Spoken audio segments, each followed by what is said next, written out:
संघर्ष music digital recording studio एकमा भूली।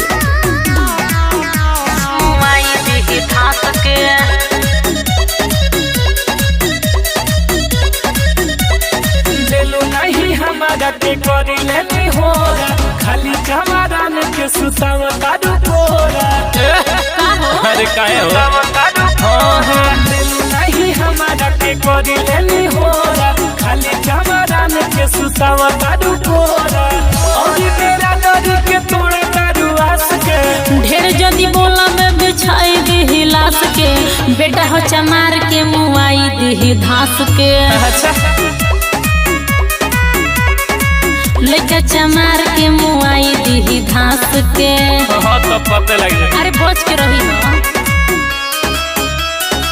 लइका चमार के मुआई दी धास के।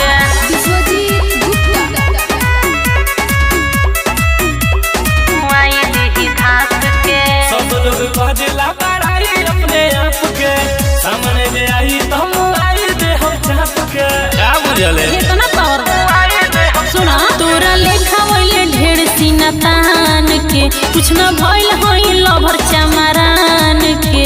ओहो तो हम तनी हटके हई। अच्छा जल्दी आई सोचता दुकाई दे हम सांस के।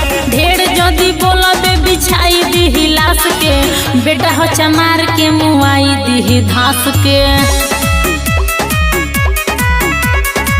लइका चमार के मुआई दी धास के।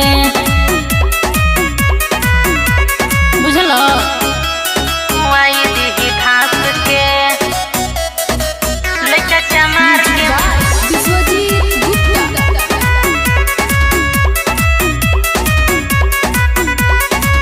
अभियो से कह दो बदल ली राह हो ना तो ये जान हो जाई तो बाहो।